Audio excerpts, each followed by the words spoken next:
그 갈등과 문제가 없는 곳은 이 땅에 없습니다. 이유는 저 여러분이 본성상 죄인이기 때문에 그래요. 자기로 굽어진 존재이기 때문에 어려움이 있습니다. 최근에도 신방하면서 무엇이 좀 어려우세요? 요즘 어떤 그런 기도 제목 있으세요? 했더니 인간관계가 참 어려운 것 같아요. 직장 생활 하시는 분이었는데요. 그러면서 교회는 어떤가 생각해 보게 돼요. 다들 건강한 교회 꿈꾸잖아요. 그런 교회를 찾아오신 분도 계시고 행복하게 신앙생활을 하고 싶다라는 이야기 종종 합니다. 그래서 우리 교회가 건강하다라고 표현하면 그 건강이라는 단어의 의미 안에는요, 갈등이 문제가 하나도 없다라는 것을 이야기하는 것이 아닙니다. 우리 결혼해서 부부 생활 하시는 분들 계시잖아요. 이 자리에 여러분들 계신데, 또 부모님 결혼하기 아직 전이라면, 혼 전이라면 부모님의 그런 모습들을 한번 생각해 보세요.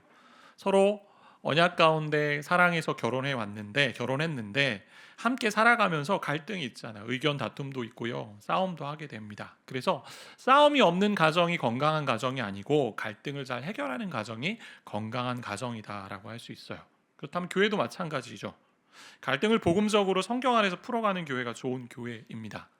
그런 어려움들을 딛고 이겨나가는 힘이 있는가라는 것을 그 과정을 통해 알 수 있게 됩니다. 제가 자주 이야기한 얘기 있잖아요. 교회는 정말 신비로운 곳입니다. 놀라운 곳이죠. 하나님의 은혜가 있는 곳입니다. 왜냐하면 죄인인 성도들과 더불어 죄인인 목회자가 교회를 이루어간다는 것이 너무나 놀라운 하나님의 은혜죠. 그리고 신비입니다. 그래서 공동체 아픔 때문에 교회를 옮기기도 하고요. 교회를 새롭게 찾기도 합니다. 아마 그렇게 오신 분이 있을지도 모르겠어요, 이 자리에. 근데 부탁드리는 것은 그런 어려움과 문제가 있을 때에 또 피해가면 안 돼요. 복음적으로 어떻게 해결하는지를 배워가야 되고 지혜를 배워야 됩니다. 그래서 건강하다 의미는 문제가 하나도 없다라는 것이 아니고 힘들고 어려운 시간을 성경적으로 복음적으로 어떻게 풀어가는 것이냐라는 것을 보여주는 잣대라고 할 수 있을 것 같아요.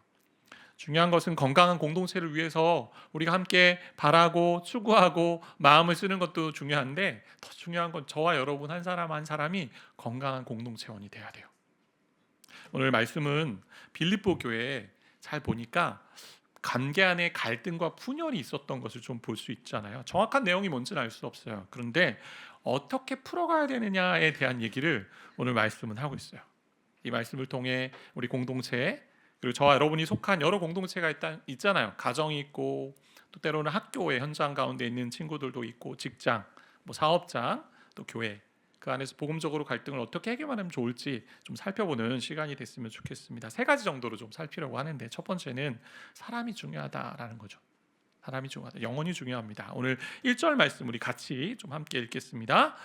그러므로 그러므로 나의 나의 사랑하고 사랑하고 사모하는 형제들, 나의 기쁨이요 면류관인 사랑하는 자들아, 이와 같이 주 안에 서라.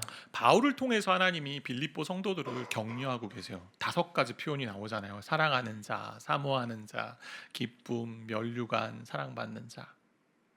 기쁨은 영어로 조이고, 또 면류관은 크라운인데 왕관이잖아요.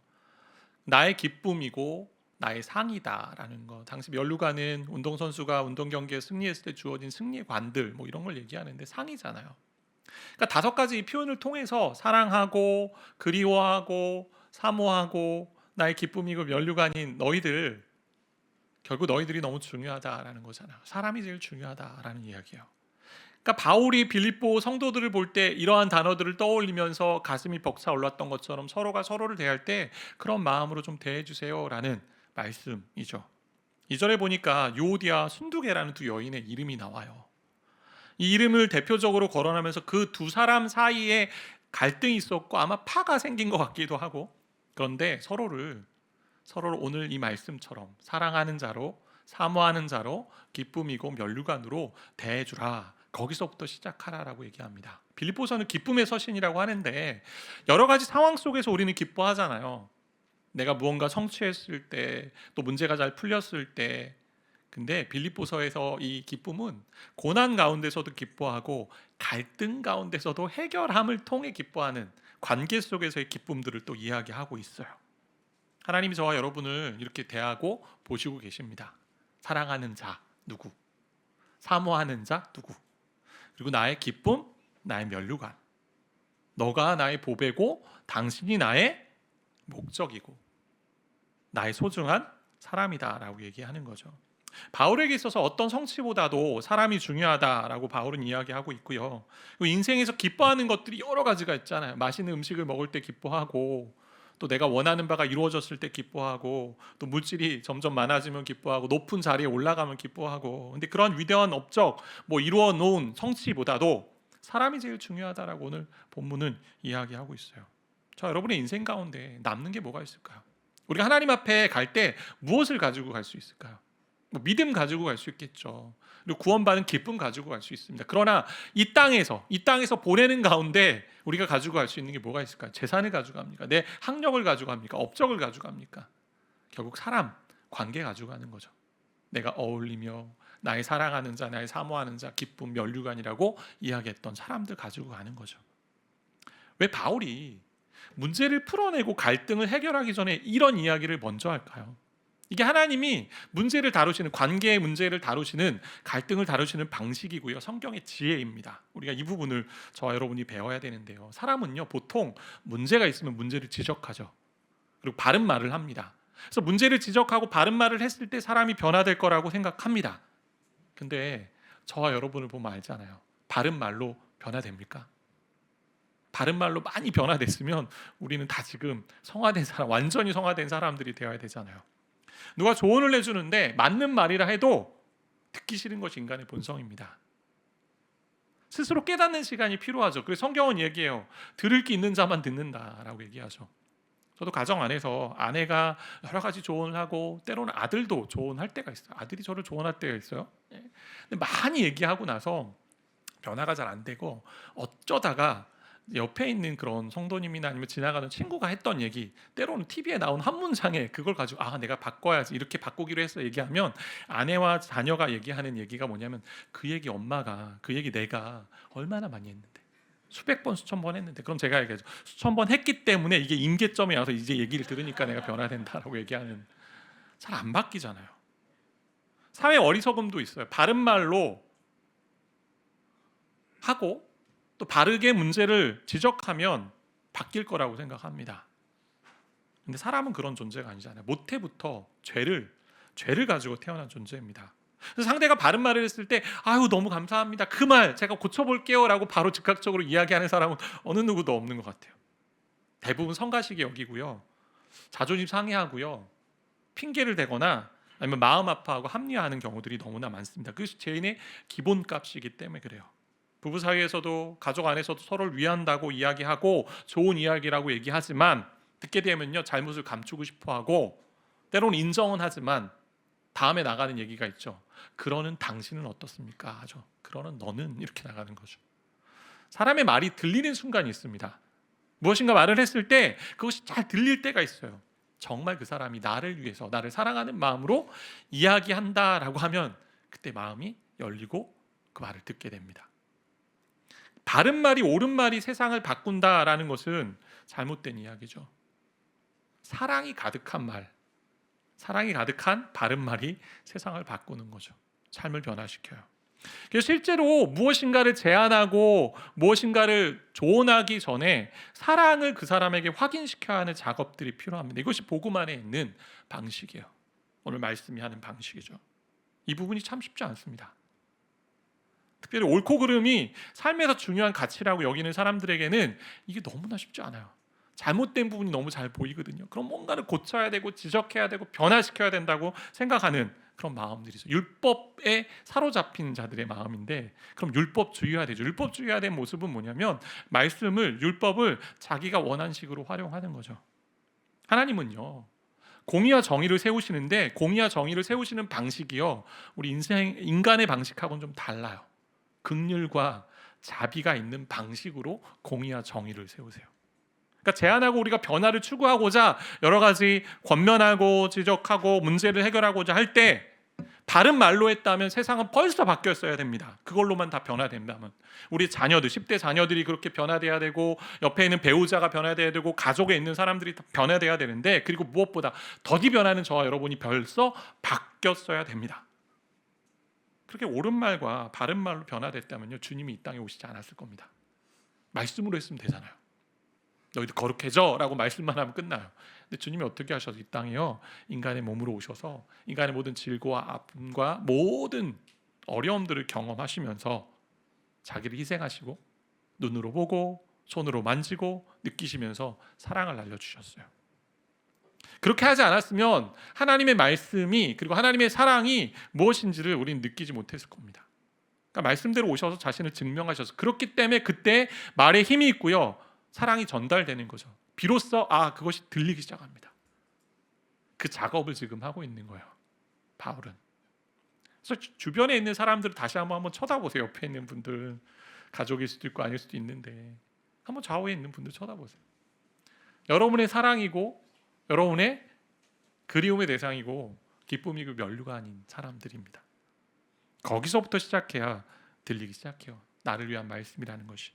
사람이 제일 소중하구나라고 여기며 살아가는 것입니다. 우리가 직장 생활 많이 하시는데요. 사업 안을 운영하시는 분도 있는데 때로는 직장의 상사와 또 밑에 있는 직원 사이의 관계 속에서 나는 어려움들을 많이 경험하세요. 근데 정말 그 사람이 소중하고 나의 기쁨이고 면류관이고 나의 사랑하는 자라고 생각한다면 관계는 달라지지 않겠습니까? 이런 말씀을 아무리 들어도 우리가 되지 않을 때가 있죠. 말씀이 들려서 움직이기도 하지만 안 될 때가 있어요. 이유는 하나님의 사랑이 우리 가운데 충분하게 부어져야 되기 때문에. 그 사랑이 부어지면 움직이기 시작하는데 근데 거기서 한 단계 더 나아가야 될 것 같아요. 하나님의 사랑이 부어져서 움직여야 되는데 그 움직일 때 못하게 되는 나의 육체의 본성이 있고 이것을 막고 있는 죄된 본성이 있잖아요. 하기 싫잖아요. 때로는 마음은 있었는데 사랑을 알고 하나님의 사랑을 알고 이제 저 사람 보면 저렇게 해야겠다 할 때 멈추게 될 때가 있잖아요. 그때 한 단계 더 나아가는 그 시간을 가져야 되는데 그게 뭐냐면 하나님의 사랑으로 그 사람을 사랑할 수 있도록 기도해야 돼요. 하나님 내가 저 사람을 사랑하고 싶습니다. 그렇게 사랑할 수 있도록 도와주세요. 사랑할 수 있도록 힘을 주세요. 때로는 상함이 있어서 그 상대방과 관계하고 싶지 않을 때가 있어요. 눈도 마주치고 싶지 않고 같은 공간에서 숨쉬고 싶지도 않고 때로는 말하고 싶지 않을 때도 있잖아요. 그럴 때 기도하는 거죠. 하나님의 사랑, 십자가의 그 사랑, 주님의 사랑으로 그 사람을 사랑할 수 있도록 주님 저에게 힘을 주십시오. 그렇게 올려드릴 때에 하나님이 도우시는 은혜가 있다라는 이야기입니다. 두 번째는 주 안에서 같은 마음을 품으라는 건데요. 2절 말씀 좀 같이 읽어볼까요? 읽겠습니다. 내가 유오디아를 권하고 순두개를 권하노니 주 안에서 같은 마음을 품으라. 같은 마음을 품으래요. 유오디아, 순두개 두 명의 여인의 이름인데 두 여성 리더십이라고 할 수 있고요. 저 여인들이라고 3절에서 이야기했기 때문에 여자들입니다. 여성의 이름입니다. 이 둘 사이에 어떤 문제가 있었는지는 오늘 공개되지 않아요. 자세히 소개되지 않아요. 근데 그렇게 했던 이유가 있는 것 같아요. 이게 만약 교리적으로 너무나 중요하고 복음적으로 그리고 하나님의 말씀에 반역하는 그런 얘기들이라면 바울이 단순히 이름만 거론하고 품어라 같은 마음을 가져라 정도로 멈추지 않았을 것 같아요. 왜냐하면 빌립보서 말씀을 우리가 보았던 것처럼 하나님의 말씀에 반역하고 잘못된 행동들을 하고 있는 그런 사람들을 때로는 개들이라고 지칭하면서 권면하고 변화하고 그들이 잘못된 것을 십자가의 원수라고 이야기한 이야기들도 있기 때문에 그렇거든요. 결국 문제는 이들이 가졌던 이 삶의 그런 갈등의 문제는 복음적이고 교리적인 중요한 문제가 아니라는 사실입니다. 왜냐하면 3절에 보면 이 여인들을요 복음에 같이 힘쓴 사람들이라고 이야기하고 있기 때문에 그러니까 복음에는 맞아요. 그러면 결국 문제가 뭐냐? 개인적인 문제라는 거죠. 이걸 조금 더 펼쳐본다면 기질이나 성향이나 방식의 문제지 복음의 핵심의 문제는 아니다. 복음에 어긋나는 부분에서의 문제가 아니라 일상의 문제고 삶의 어떤 스타일의 문제고 지엽적인 문제다라고 얘기합니다. 그러니 같은 마음을 품으라고 얘기하는 거죠. 의견의 일치를 좀 가지고 마음을 좀 맞춰봐라 라는 이야기입니다. 보통 우리가 같은 마음이 되지 않는 이유는 이 장에서 나왔던 것처럼 같은 마음 모든 온유와 겸손으로 하나 되라고 할 때 그렇게 하지 못하는 얘기들을 하잖아요. 다툼과 허영이 있기 때문에 시기와 원망과 불평이 있기 때문에 결국 그 안에 깔려있는 건 자기 중심성 때문에 그렇거든요. 그러니까 한 마음이 되지 않는 이유는 자기 마음으로 가득 차 있으니까 자기 마음만 주장하는 이기적인 본성 때문에 그렇잖아요. 그러니까 내 생각만 옳다 내가 하는 경험만 맞다 그리고 내가 하는 주장만 맞다 내 틀만이 옳다라고 이야기한다라면 서로 편가르고 다투는 그런 모습을 보이게 된다라는 거죠. 그래서 마음을 같이 하라고 오늘 말씀은 권면하고 있어요. 중요한 것은요, 오늘 말씀을 통해 요디야 당신 이런 점에서 잘못됐어, 순두개 당신 이런 점에서 잘못됐어 라고 얘기하지 않습니다. 한 사람의 잘잘못을 따지면서 거론하지 않습니다. 서로 한마음 되기를 힘쓰라고 요청하고 있어요. 같은 마음을 가지는 것, 그냥 같은 마음을 가지는 것 아닙니다. 한 가지 더 단서가 있습니다. 주 안에서 같은 마음을 가지는 거죠. 우리가 범죄하는데도 마음 같을 수 있잖아요. 그죠? 죄를 짓는데도 같은 마음을 가질 수 있어요. 그런 마음이 아닙니다. 주 안에서 같은 마음을 가지라. 서로의 욕망이나 욕심으로 하나 되는 마음 되는 것이 아니고 주 안에서 주님의 역량 아래서 주님의 주권 아래서 하나 되라고 얘기하는 것이고 복음의 진리 안에서 하나 되라고 얘기하는 겁니다. 이 교회에서 좀 적용을 해본다면 교회 쪽에서 예수님이 교회의 머리로 두었잖아요. 교회는. 그리고 우리가 서로 지체가 되었잖아요.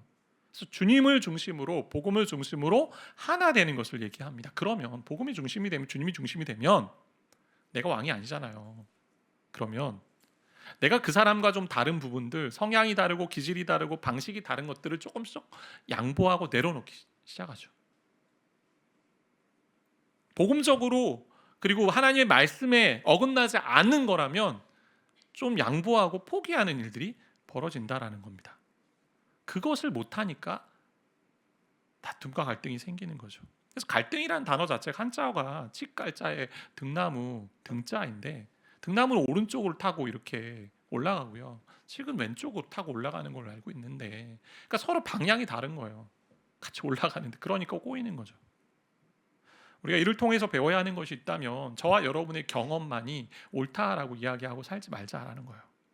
내가 가지고 있는 틀이나 내가 가진 기질이나 성향만이 옳다라고 이야기할 수 없다. 왜냐하면 우리 모두는요 자기 중심성의 존재이기 때문에 주 안에서 자신을 보고 다른 사람을 이해하는 그런 마음 가지라고 얘기합니다. 이 주 안에서 같은 마음이라는 얘기는 2장에서 벌써 했던 얘기예요. 그리스도의 마음이잖아요. 겸손한 마음이에요.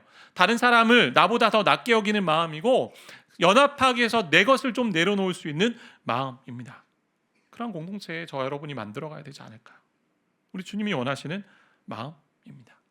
교리적으로 복음적으로 큰 이슈에서 문제가 되지 않는다면 결국 갈등이 일어나는 이유 중은 이후의 그런 모습들을 보면 그냥 인간적인 연약함 때문에 일어나는 일들 아닙니까? 그러면 서로를 위한 사과의 마음이 필요한 거죠. 이 조건적 사과라는 표현을 제가 봤는데 책을 읽다가 자, 가정이나 직장이나 교회 공동체 안에서 만약에 어려움, 갈등이 있었을 때 우리가 조건적 사과의 모습도 할 수 있다. 이 얘기가 뭐냐면 내가 당신에게 무엇을 잘못했는지 정확하게는 모르겠지만 혹시 당신에게 상처를 주었다면 그리고 당신에게 상처를 준 것이 내가 좀 느껴지는 게 확실하니 내가 당신에게 용서를 구합니다. 그러니까 구구절절히 무엇이 문제고 뭐가 있어서 막 그렇게 서로 실갱이하면서 꺼내놓는 게 아니고 내가 무엇을 잘못했는지 모르겠지만 당신의 마음을 보니까 당신의 모습을 보니까 내가 당신에게 상처를 준 게 명확해 보이니 나를 좀 용서해 주십시오. 이게 관계를 풀어가는 하나의 자세가 될 수도 있다라는 이야기예요. 저 여러분은요 약함을 가진 존재입니다. 연약함이 없는 사람은 이 땅에 아무도 없잖아요. 그래서 서로 하나됨을 위해서 용납하고 관용하는 마음이 있어야 된다라는 겁니다. 두 사람 세워놓고 시시비비를 가리지 않습니다. 바울은 오늘 말씀은 왜냐하면 관계 속에서 일방적인 것은 없어요. 내가 저 사람이 100% 잘못했다라고 여길 수 있는 부분은 없습니다. 다 연약하기 때문에 당신이 먼저 사과하면 나도 받아주겠다 이런 식으로 접근하지 말라라는 이야기죠. 그러면서 3절에 보니까 바울이 이들의 잘한 점을 드러내기 시작해요. 두 여인은 나와 함께 복음에 힘쓰던 여인입니다 라고 이야기합니다. 잘잘못을 막 이야기하기보다 이들의 잘한 점을 드러냅니다. 분명 바울이요 이들의 잘잘못을 다 거론하고 쓸 수 있었을 거예요. 그리고 오히려 이 빌립보 성도 안에 이런 분열과 갈등이 있었다는 것을 알았기 때문에 1장에서부터 얘기할 수 있습니다. 그런데 바울이 그렇게 하지 않잖아요. 복음에 위배되고 말씀에 방해되는 부분이 아니라 여겼기 때문에 기질과 성향과 습관과 어떤 방식이나 그 사람들의 경험 때문에 문제라면 더 잘해왔던 부분들을 격려하고 있는 거예요. 이게 관계 갈등독에서 우리가 함께 적용해야 될 부분이라고 생각되는데, 우리가 사람과의 관계가 깨어지면요, 머릿속에 남아있고 마음에 남아있는 건 뭐냐면 그 사람이 나에게 상처 준 것만 계속 기록하고 있고 사로잡혀 있잖아요. 거기에 그 부분을 참지 못할 때가 있죠. 갑자기 자다가 이불킥 하는 거죠. 어쩌면 그 사람이 나한테 그럴 수가 있어 그때. 그러나 바울은요, 이들의 잘한 점을 기억하며 권면합니다. 복음에 있어서 나와 힘썼던 사람이고 복음에 있어서 나와 동역자가 되었다. 너희가 그렇게 살았던 것을 내가 기억하고 있다라고 지금 권면하는 거예요. 그래서 무엇인가 부정적인 말을 하기 이전에 긍정적인 이야기를 해야 된다라는 것처럼 우리가 일상에서 많이 쓰는 표현이잖아요. 카네기 인간관계론이라는 책에도 나온 얘기인데 그 얘기들이 다 성경에 있는 얘기예요. 성경이 풀어가는 방식이잖아요.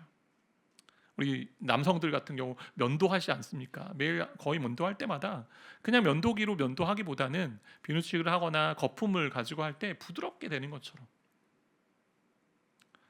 서로가 소중하다 여기며 애쓰고 수고한 점을 들어서 문제를 다룰 수 있는 사전 작업을 먼저 하는 거예요.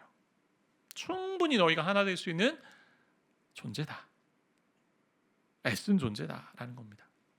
그런데 제일 중요한 사전 작업이 하나 있는데 1절 말씀이 어떻게 시작되냐면 그러므로로 시작됩니다. 그러므로란 얘기 뭐예요? 앞에 이야기가 있고 그래야만 뒤에 이야기가 나온다는 얘기고, 앞에가 원인이고 뒤에가 결과라는 얘기잖아요. 분명히 1장에서 빌립보 성도들 가운데 이 분열, 유오디아와 순두계 사이에 두 파로 갈린 분열이 있기 때문에 1장부터 얘기할 수 있습니다. 너희가 이런 마음이 있으니 같은 마음을 품어라고 얘기할 수 있는데 3장까지 기다려요. 3장 안에 뭘 다루고 있습니까? 교리적인 얘기, 신학적인 얘기들, 복음적인 얘기들 먼저 다뤄요. 자주 말씀드리는 것처럼 사람이 바뀌는 것은요, 어떤 행동을 바꾸고 적용을 많이 주고 실천해야 될 투두 리스트를 많이 줄 때 바뀐다. 네, 그렇게도 바뀌겠죠. 그러나 전제가 되는 것은요, 먼저 복음이 들어가고 교리가 들어가야, 그것이 뿌리 내려야 실천할 수 있는 힘이 생겨요. 앞서 얘기한 것처럼 우리가 바른 말을 많이 해서 사람이 변화된다 했으면 저와 여러분이 다 바뀌어야죠. 먼저. 그게 안 되는 이유는 우리 안에 마음의 변화가 필요하기 때문에, 그 마음은요, 복음 안에, 진리 안에 뿌리 내려야만 우리가 변화될 수 있다라는 거예요. 그런 얘기 하실 수 있어요. 어떤 성도님들이 목사님 저는요 신앙생활 이제까지 너무 잘해왔고요, 열심히 말씀도 보고 묵상했고요, 기도하고 봉사도 했고 헌신도 많이 했습니다, 헌금도 많이 했고요. 근데 중요한 것은 그렇게 해왔음에도 불구하고 삶의 변화가 더디고 변화되지 않고 관계 속에서 서툴고 증오와 원망과 시기와 질투와 비난과 정죄에 가득한 그런 인생을 살고 있다라면, 그리고 상대방을 돌아보기보다는 자신의 유익에만 매몰되어 있는 모습이라면 그 복음의 진리를 점검해야 된다라는 거죠. 이 순서가 중요합니다. 그러므로 1장부터 3장까지 복음의 말씀을 다 다뤄놨어요. 그 안에 예수가 어떻게 이 땅에 오셨으며 예수가 품은 마음이 무엇인지, 그리고 우리가 하나님 나라의 시민권 가진 자로서 이 땅이 다가 아니고 복음을 위해 협력하는 존재라는 것들을 이야기해 놓았어요. 그러고 나니 그 말씀의 근거에서 적용을 하는 겁니다. 서로 같은 마음을 가지세요. 이게 성경의 진리예요. 그러니까 하나님과의 관계 속에서 말씀 안에 깊이 뿌리 내릴 때 비로소 할 수 있는 힘이 생기고 그 마음이 움직여서 움직이게 됩니다. 그래서 저와 여러분이 말씀 앞에 서는 거예요. 말씀의 자리를 찾는 거죠. 복음의 진리 가운데 먼저 거해야만 실천이 따라오고요, 적용할 수 있다라는 거예요. 이게 성경의 방식입니다. 적용을 막 나열해 놓고 적용을 해야 되는 이유를 나중에 얘기하지 않습니다.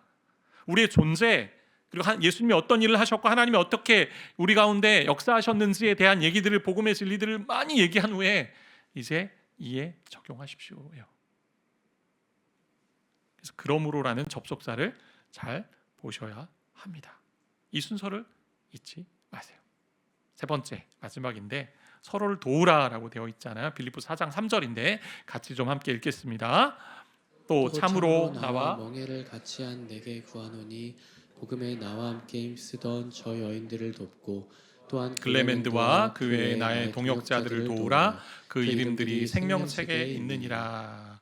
바울은요 중재자를 세우는 것 같아요. 자기와 멍에를 같이 한 사람 있는 것 같아요. 그 사람에게 두 사람의 하나됨을 좀 도와주세요라고 표현하는 말씀이죠. 두 여인의 갈등과 분쟁의 상황에서, 분열의 상황에서 좀 도움을 줬으면 좋겠습니다. 이 사람이 누구인지 명확하게 이름이 거론되지 않습니다. 여러 추측들이 있는데 성경학자들 사이에서는, 근데 몇 명의 학자들이 이렇게 표현하더라고요. 이 부분을 이렇게 특정 인물로 얘기하지 않은 이유는 오히려 빌립보 성도 전체에게 하는 이야기가 아니냐라고 얘기해요. 저도 이 부분에 좀 동감이 되는데, 그래서 갈등이 있을 때 주변에 있는 사람들이 그 갈등을 보고 나는 몰라, 갈등 대상자의 문제이지, 나는 그 자리에 없으니 난 괜찮아 라고 거기서 멈추지 말라는 거예요. 중간에 중재자를 세우는 것도 필요하겠지만 교회 공동체와 함께한 공동체가 함께 이 상황을 위해서 힘써야 된다라고 오늘 말씀하고 있는 겁니다. 때론 가정과 직장과 교회와 저와 여러분이 처해 있는 여러 영역 속에서 공동체 안에서 갈등과 분열의 상황을 경험할 수도 있어요. 그때 내가 그 가운데 정확하게 들어있지 않다고 해서, 그 가운데 내가 직접적으로 관련되어 있지 않다고 해서 나는 괜찮습니다, 나는 이 갈등에서 좀 떠나서 나는 그냥 지켜만 보겠습니다, 이렇게 하지 말라는 얘기예요. 공동체는 연결되어 있잖아요. 특별히 교회 공동체는 더 그렇지 않습니까? 그리스도의 몸으로 있고요, 서로 지체가 되어 있기 때문에. 그래서 이 상황에 대해 서로 아파하고 해결할 수 있는 마음을 가져야 된다라는 겁니다. 근데 이때 중요할 점은 일일이 다 들어가서 이 사람이 잘못됐고 저 사람이 이런 얘기하라는 게 아닙니다. 갈등과 분열로 서로 아파하며 회복을 위해 마음을 쓰고요, 기도하는 것으로 시작하자라는 거예요. 필요하면 멍에를 같이 함께 매는 자를 세워서 중재하고 조율도 해야 된다라는 거예요. 근데 중재하고 조율하는 게 인간이 참 쉽지는 않은 것 같아요. 인간이 중재자가 되고 조율자가 되는 게요, 너무나 어렵습니다. 잘 아시겠지만 사람 한쪽으로 치우치기 쉬운 존재잖아요. 편가르기 너무나 쉬운 존재예요. 한 사람이 얘기를 듣고요, 그 얘기가 다인 것처럼 편견에 휩싸입니다. 그래서 먼저 누구 얘기를 들었냐에 따라 이제 움직일 때가 많잖아요. 그래서 공동체가 마음을 써서 나의 아픔이나 나의 갈등이라고 여기면서 회복을 위해 마음을 담아야 된다. 그 시작이 따뜻한 마음으로 관심을 쓰고 기도하는 것으로 시작하겠다라는 거죠. 서로 편가르고 어떤 사람의 의견만 동조하면서 비난을 키워가는 그런 과정으로 가는 것이 아니고, 말씀 안에서 주 안에서 하나 될 길을 찾아가는 겁니다. 그래서 돕는다, 이 단어 자체가 물리적으로 떨어져 있는 사람들을 좀 이제 하나로 합치는 일들을 감당한다는 거거든요. 떨어져 있는 사람들을 이제 가까이 좀 모아놓는 거예요. 그리고 한 마음 될 수 있도록. 이것이 오늘 말씀에 보면 나와 멍에를 함께 매는 자가 이 중재를 한다라고 되어 있는데, 이 얘기는 우리가 함께 멍에를 맨 존재라는 거죠. 아시겠지만 소가 멍에를 메고 쟁기질을 할 때, 두 마리 소가 함께 할 때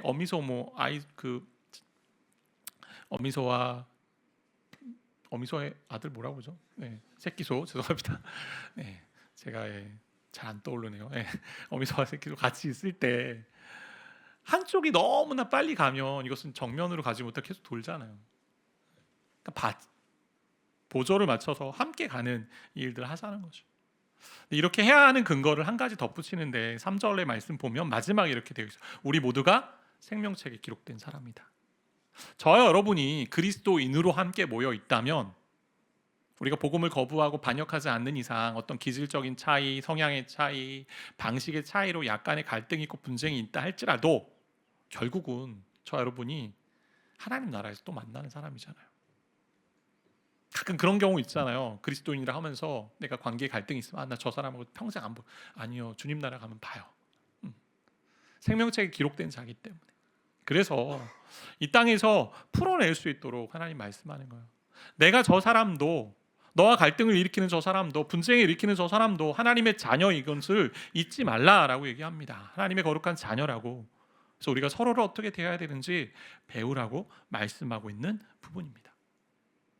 말씀을 맺으려고 하는데 이제 4년 차를 넘어서 5년 차에 접어드는 교회가 되고 있는데요. 다양한 분들이 오셨잖아요. 여러 곳에서 오셨는데 아시는 것처럼 100명이 모이면 100가지의 생각이 있습니다. 100명이 모이면 100개의 교회가 있습니다. 근데 복음적이고 말씀에 어긋나지 않고 그런 거에 문제가 아니라면, 어떤 개인적이고 일상적인 어떤 기질이나 성향이나 방식의 문제라면 서로 연합하는 일에 힘쓰세요. 그게 하나님이 저와 여러분을 향한 마음입니다. 그리고 저와 여러분이 소속되어 있는 가정이나 또 직장이나 또 학교의 현장이나 여러 공동체 안에서 주 안에서 하나 되는 것을 꿈꾸면 좋을 것 같아요. 여러분이 갈등을 일으키는 자가 아니라 갈등을 해결하고 해소하고 아름답게 세워가는 그런 하나님의 사람들로 피스메이커로 이 땅에 거하는 그런 인생이 되기를 바랍니다. 그래서 주변에 있는 사람 바라볼 때 하나님의 형상으로 일단 창조됐잖아요. 특별히 믿는 사람이라면 나의 사랑이고 나의 그리움이 있는 사람이고 면류관이고 기쁨이라면 그 사람을 향해서 잘한 점을 좀 더 많이 생각해보고 그리고 복음적인 방법으로 서로의 마음과 마음이 이어지는 그래서 하나 되는 그런 공동체를 이루어 하나님 나라를 좀 경험하는 그런 복된 인생 되시기를 바라고 축복합니다.